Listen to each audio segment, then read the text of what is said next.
Ibrahim Traore is proving stubborn not to have released the Nigerian Air Force personnel that were detained in his own very state. That upon all the the statement that the federal government have issued regarding the release of the 11 Air Force personnel, but still up to now to no avail.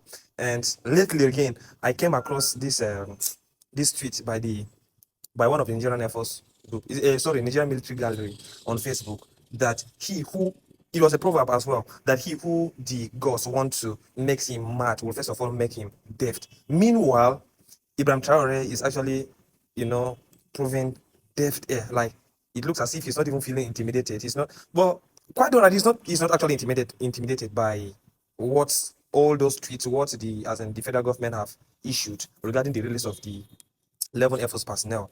Guess what?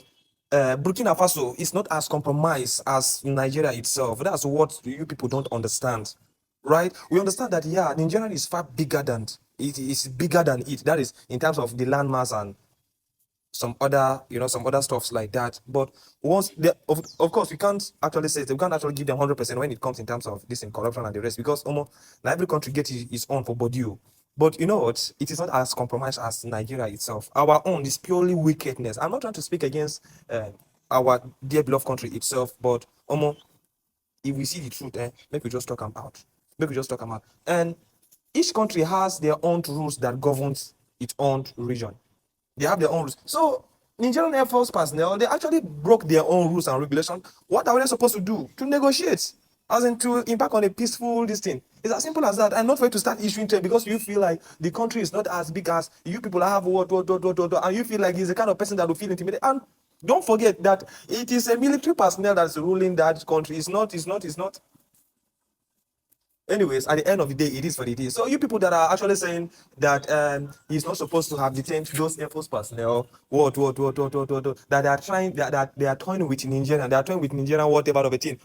You people shouldn't forget that Israel is not as big as which of the countries that even wage a war against them, but they still stand unshakable. That's what you people are supposed to understand. They still stand unshakable, and up to date. If you should even check the history itself, even though we may understand that, yeah, it is a land that God Himself have already promised that no any country can be able to defeat them when it comes in times of this in war and some other stuffs like that. Yeah, that one it is understandable itself. But before then, I also want you guys to understand though that this Burkina Faso that you people are trying to look down on. This Burkina Faso that you people are trying to look down on, you guys ought to be very, very careful, though. Not to start not to end and I be the cocoa. Not to end and I be the cocoa. But anyways, at the end of the day, it is what it is. It is what it is. So me, if you should ask me in my own personal opinion, okay, fine, does Ibrahim Traore actually goes wrong by detaining those Air Force personnel? My own answer there is no.